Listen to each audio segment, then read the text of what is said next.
මට අවුරුදු 10ක විතර කාලේදී මේ අපේ අනිත් දරුවෝ පොඩි දරුවෝ වගේම මම දහම් පාසල් යනවා. ඒ දහම් පාසල් යන කාල පරිච්ඡේදයේ ඉතින් දහම් පාසලේ අපේ ලොකු හාමුදුරුවෝ ඒ වෙලාවේ හිටියේ වඩුවාවේ පඤ්ඤාරාම කියලා අපේ හාමුදුරුවෝ වහන්සේ පන්සලේ දහම් පාසල කරගෙන යද්දි දැන් මේ දහම අහනවා. ඒ අතරේදී අපේ අම්මා මං කුඩා කාලේ ඉඳලා හැමදාම මම ඉස්කෝලේ යන්න ලෑස්ති වෙලා මම මේ සුට්ටක් කියන්න මේ කාරණේ පැහැදිලි කරන්න ඔබට මේක වැදගත් නිසා අපේ තාත්තා ගොවියෙක් අම්මා ගෘහිණියක් මේ 1940 ගණන් වල ඉතර ඈත. එතකොට ගොවිතැන් කටයුතු තමයි කරේ. එතකොට තාත්තගේ ගොවිතැන් කටයුතු වල ඔය ඒ කොටු වල වැඩ සියල්ල කරලා තමයි උදේ ඉස්කෝලේ යන්න ඕනේ. හරක් බන්තල් බැඳලා වෙල් වලට ගිහිල්ලා එළවලු කොටු වලට වතුර දාලා ඒව කරලා තමයි ඉස්කෝලේ යන්න ඕනේ. ඉතින් ඒ කටයුතු ඔක්කොම කරලා පාන්දර නැගිටලා මම අර පම් මල්ලක් තමයි දැන් වාගේ බෑග් තිබුණේ නැහැ. අර පොල් කොළ මල්ලක් අම්මා වියලා දීලා තිබුණා. ඔය පොල් කොළ මැල්ලට ගල් ඇල්ලයි ගල් කුරයි පොතයි දාගෙන කන්නාඩිය ළඟට ගිහිල්ලා. ওই වෙලාවේ මට අවුරුදු 7ක් 8ක් විතර ඇති. කන්නාඩිය ළඟට ගිහිල්ලා ඇත්තටම ඒ වෙලාවේ පණාවක් තිබුණේ නැහැ. අර කටුමැටි බිත්තියේ මේ වීදුරු කෑල්ල ගහලා තියෙනවා. බින්දිච්ච වීදුරුක කෑල්ලක් කන්නාඩියක කෑල්ලක් ගහලා තිබුණා. ඒක දිහා බලලා මම මේ ඔළුව අතින් පොල් තේ ටිකක් ගාලා අතින් දෙපැත්තට කරගෙන ඉතින් මේ බලනවා. එතකොට ඔය කන්නාඩිය දිහා බලනකොට මට එනවා එකපාරටම මේ කවුද? මේ ඇස ඒක මෙහෙමයි. මට උගන්නපු කෙනෙක් නෑ මොනවත් නෑ. හැබැයි මෙහෙම දෙයක් වුණා. මම අවුරුදු 4 5 ඉඳලා අවුරුදු 5 විතර ඉඳලා ඉස්කෝලේ යන්න අම්මට නමස්කාර කරනවා. තාත්තට යමට දිනට වඳිනවා. වඳිද්දී හැමදාම අම්මා මගේ ඔළුවේ ඉඹලා අතගාලා මූණේ ඉඹලා කියනවා මගේ පුතා මෛත්‍රී බුදුන් දැක නිවන් දකින්න ඕන කියලා. ඒ වැඳලා තමයි මං අර කන්නඩිය ගාවට ගිහලා කළා ඔළුව හදාගෙන ටක් ගාලා විහපැල්ලා දුවන්නේ. ඔය සිද්ධිය ඔහොම දිගින් දිගට සිද්ධ වෙගෙන ගියා. අර කන්නඩිය ළඟට යනකොට මට එකපාරටම ඔළුවට එනවා. මේ ඇස කන නාසය දිව කය මේ නම් පහ මොනවද? මට අවුරුදු 7ක් 8ක් ඇති. මේ නම් පහ මොනවද? මේ මම කියන්නේ මොකද්ද මේ? කියලා ප්‍රශ්නාර්ථයක් එනවා. ඒ ප්‍රශ්නාර්ථය එච්චරයි. ඒක එහෙම මියර කරලා කියලා මම අර පම්මල් අරගෙන දුවනවා ඉස්කෝලේ යනවා. ඒ කුඩා කාලේ තිබිච්ච මට තිබුණු රටාව ඕකයි. ඔහොම තිබිලා දැන් ක්‍රමක්‍රමයෙන් දැන් ඔය ආරම්භයේ සිද්ධිය මං කිව්වේ. ඔය සිද්ධිය ඔහොම ගිහලා කවදාකවත් එක දවසක්වත් මට දැන් ඔය ප්‍රශ්නාර්ථයෙන් මග හැරුණේ නැහැ මගේ ජීවිතේ. මග හැරුණේ නැහැ.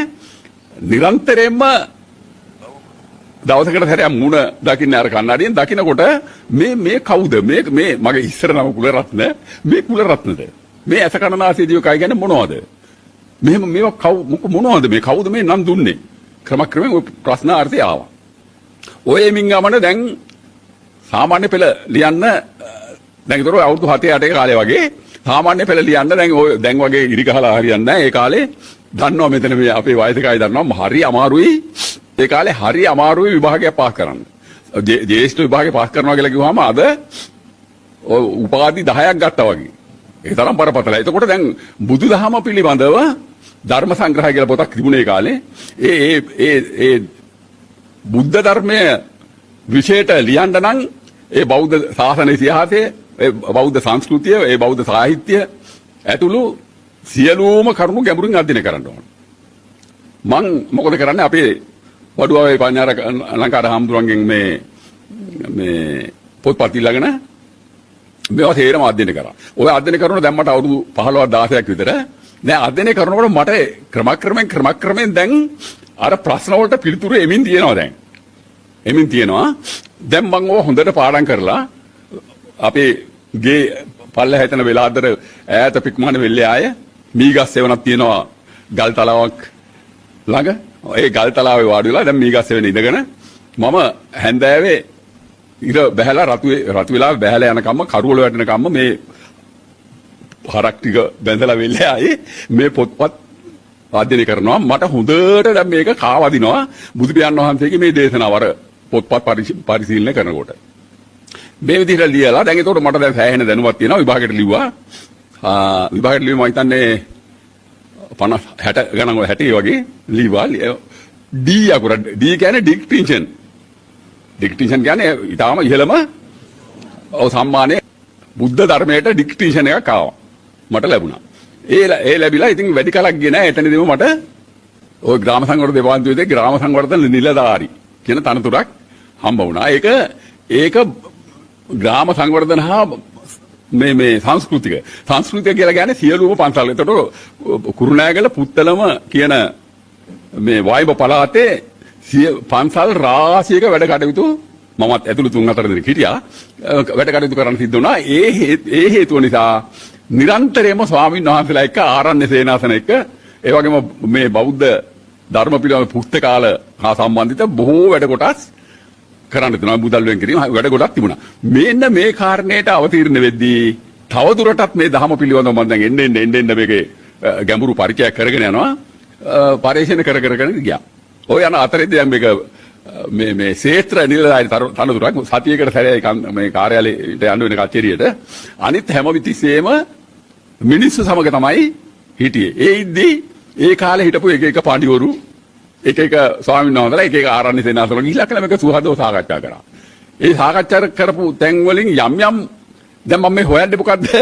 දැන් මට හොඳට තේරෙනවා දැන් මේ දුක කියන එක තේරෙනවා. බුදු පියාණන් වහන්සේ නිවන කියලා කරුණා පිළිබඳව කතා කරලා තියෙන බවත් දැන් මට හොඳට අවබෝධයි. එතකොට දැන් මේ නිවන අවබෝධ කිරීම සඳහා බුදුහාමුදුරු දෙන උපදේශ සූත්‍ර රාශියක් මම අධ්‍යයනය කරගෙන ගියා. දැන් එතකොට මෙන්න මේ සියලු සමස්ත ක්‍රියාවලිය තුළ උන්වහන්සේ මේ නිවන අවබෝධ කිරීමට ওই ගයාවේ බෝධි මූලයේදී මේ විඥානයේ Nirodhe ප්‍රත්‍යක්ෂව අත්දැක්ක බව මට ගැඹුරින්ම තහවුරු වුණා. නිවන අවබෝධ කරා කියලා කියන්නේ අපේ සිද්ධාර්ථ උත්තමයා මේ ගයාවේ බෝධි මූලයේදී මේ විඥානයේ Nirodha වූ ආකාරයේ ප්‍රත්‍යක්ෂව අත්දැක්කා කියන ස්ථිර නිගමනයට මම ආවා. ඇවිල්ලා ඊළඟට මම උනන්දු වුණා දැන් මේ Nirodhe විඥානයේ Nirodhe අත්දකින්න නම් මොකද්ද කරන්න ඕනේ කියලා. එතෙන්දි තමයි ඔය බාහ්‍ය සූත්‍රය, හේමක සූත්‍රය, ඔය චතිකෝණී සූත්‍රය, රෝහිතස්ස සූත්‍රය, සූත්‍ර රාශියක්. පැහැදිලිද? ඔය සබ්බාසව සූත්‍ර වගේ සූත්‍ර රාශියක් මම අධ්‍යයනය කරා. දැන් ඒ වගේදී කියන්නේ ඒ වගේදී අපේ බුදු පියාණන් වහන්සේ පැහැදිලි කරන්නේ දැන් මේ වෙනකොට මම දැන් රාජකාරිය තුල වසර 25ක් 30ක් විතර මට ඇති කරගෙන යනවා. මේ කරගෙන යද්දි දැන් බුදු පියාණන් වහන්සේ ඒ සූත්‍ර වලින් කියන්නේ නිරන්තරයෙන්ම මේ ඇස කන නාසය දිව කය කියන මේ ඉන්ද්‍රිය හයට ගැටෙන අරමුණු එතනම අතහරින්න දිත්තේ මත්තම් භවිතති. ওই විදිහට මම මේක දැන් විඥාණයෙන් නිදහස් වෙන්න නම් මේ ආයතන හය අතහැරිය යුතුයි කියන ස්ථිර අවබෝධය මට ආවා. එතන ඉඳලා මම මොකද කරේ? මේ එනේන අරමුණු එතනම අතහරින්න වීරිය පටන් ගත්තා. දැන් මට අවුරුදු 40ක් විතර ඇති. වීරිය පටන් ගත්තා. ඔය අතර ඉතින් දැන් මම මේ විඥානය අතහැරීම කරගෙන නැහැ. දැන් මම ඒ වෙලාවේ විවාහයක් වෙලා හිටියේ. ඉතින් ඒ ගෙදර දොරේ කටයුතු කරගෙන යන ගමම්ම මේ සියල්ල මෙතනම නිරෝධයි. සියල්ල මෙතනම නිරෝධයි. මොකද දැන් මේ හය අතහරින්න නම් බුදු පියාණන් වහන්සේ දැන් අර පරිත්‍යාන අධ්‍යයනයන් තුළින් මට පැහැදිලි දැන් මුන්වහන්සේ හැමතිස්සේ මේකේ දැන් අර මම පැහැදිලි කරුවා ලෝහිත සූත්‍රය, ඔය මහාලි සූත්‍ර වගේ සූත්‍ර, ගෝඨමක සූත්‍ර වගේ සූත්‍ර වලින් උන්වහන්සේ කියන්නේ යන්නේන කන බොන ඉදිරි හිටින ඇවිදින කියන හැම මොහොතක් පාසා මේ සියල්ල එතන නිරෝධය දකිමින් ඒ කටයුතු කරන්න කියලා. එතකොට දැන් මම අර රාජකාරී කටයුතු කරද්දිත්, ගෙදර දොරේ කටයුතු කරද්දිත් මේ නිරෝධය තුලම අර උපාසක මහත්තයා ගහපු කාරණේ හරි. මේක කරන්න බෑ විඥානය. දැන් මම ආරම්භ කරපු ඒ අවස්ථාවේ යුගයේ මම ඔය අවස්ථාව මම හිතන්නේ 1990ට එහා. ඒ කියන්නේ මට අවුරුදු 45ක් විතර ඇති. කරන්නම බෑ මේ මට දැන් ඕන් අද මේ දැන් මේක කරන්න ආරම්භ කරලා ඒක තප්පර 10ක් යන්න හම්බෙන්නේ නැහැ. මේක අමතක වෙලා ආයේ මාසෙකින් විතර තමයි මතක් වෙන්නේ. පැහැදිලිද? අර අධ්‍යයනය කරපු දහම් කරුණු එතන තියෙනවා. නමුත් අර නිරෝධය දකින්න මතක් වෙන්නේ නැහැ. මේක හරිය අමාරු වැඩක්. නමුත් මේක දැන් එන්න මට මගේ ඔළුවට වද දෙනවා. බෑ මේක මෙහෙම කරලා හරියන්නේ නැහැ. මොන තාලයකට හරි මම මේක අධ්‍යයනය කරන්න ඕන. මේ බුදු පියාණන් වහන්සේ මේ අනාවරණය කරපු උන්වහන්සේ අපිට ඇවිල්ලා බලන්න කියනවා මෙතෙන්ට. ඇවිල්ලා බලන්න ඕනේ මේක නම් මම මොකද මට දැන් අපේ අම්මාගේ ආශිර්වාදයක් තියෙනවා. අම්මගේ ආශිර්වාදයක් තියෙනවා. දැන් ඒක මට මතක් වෙනවා අපේ අම්මා මෙහෙම කියලා තියෙනවා. ඉතින් මම දැන් මොකද කරන්නේ? දැන් මේ කටයුතු සියල්ල වීරිය වඩාගෙන දැන් මට එතකොට මතකයට ආව දැන් සාරිපුත්ත හාමුදුරුවෝ මේ නිවන අවබෝධ කරගන්න ගත උත්සාහයේදී දැන් මේ මනසට නිග්‍රහ කරා, පග්‍රහ කරා, අපහාස කරා, උපහාස කරා, තර්ජනය කරා, ගර්ජනය කරා කියලා උන්වහන්සේ ප්‍රකාශයක් කරනවා. මමත් අන්න උත්සාහයක් ගත්ත ඒ වෙලාවේ මේ විඥානේ පැනලා කොහේ හරි දුවනකොට මම ටිකක් තදින් එතන හිටියා ටිකක්. තදින් හිටියා කොහෙද මේ විඥානේ යන්නේ මොකද්ද මං කියවනේ ඒ වෙලාවේ මගේ කුලරත්න නම කුලරත්න කොහෙද ඔබ යන්නේ ඔබට ඕකද කරන්න කිව්ව බුදු පියාණන් වහන්සේ ඕකද කරන්න කියලා දෙන්නේ කොහෙද යන්නේ වහාම මේ නිරෝධය තුල වරෙන් නිරෝධයි ඔන්න ඔහොම වීරිය වැඩුවා ඔහොම වීරිය වඩන්න ගියා ඒ වීරිය වඩාගෙන යද්දී ওই විදිහට කරගෙන යද්දී අවුරුද්දක් දෙකක් විතර ওই විදිහට මනසත් එක්ක රණ්ඩු වෙවි පැහැදිලිද මේ මනසත් එක්ක කියන්නේ විඥානයත් එක්ක රණ්ඩු වෙවි ওই ගමන ආවා. ඇවිල්ලා දැන් අවුරුද්දක් දෙකක් තුනක් විතර ගතනකොට මේක නිරෝධය පවත්වා ගන්න පුළුවන් වුණා. දැන් කිසි කරදරයක් නැහැ. දැන් රාජකාරී කටවලට ගියාම ඔය ශ්‍රේෂ්ඨ රාජකාරී තියෙන්නේ ඔය රැස්වීම කියන්නේ සමිති වල අහන්නේ කතා කරන්න තියෙනවා. ඔය මුදල් වෙන් කිරීම අර මේවා ප්‍රතිපාදන ඒ පිළිබඳව වාර්තා හදන්න තියෙනවා. ඒ වැඩ ගොඩක් තිබුණා ඉතින්. ඒ වැඩ කරද්දී දැන් මිනිස්සු එක සාකච්ඡා කරද්දී ඒවා සාකච්ඡා කරනවා. ඒ කටයුතු කරනවා. කරලා ඉවර වෙච්ච ගමන් සියල්ල නිරෝධයි. මං එතෙන්ට එනවා. දැන් මම ඔය ගමන් බිමන් ගියේ බොහෝ විට කච්චරිය වාහනවල ගියේ. ඒ කච්චරිය වාහනවල යද්දි මං ඒ ඩ්‍රයිවරුන් හැට කියලා තියන්නේ ඒගොල්ලන් දන්නවා මං ගැන. දන්නවා මේ කතා බහ කරන්නේ මෙන්න මෙහෙම වැඩක් මේ මාත්‍යා කරගෙන යනවා කියලා. ඒ හින්දා මං කියලා තියන්නේ මල්ලි මම මෙහෙම එකක් කරනවා උඹලා එක තරහින් නෙමෙයි.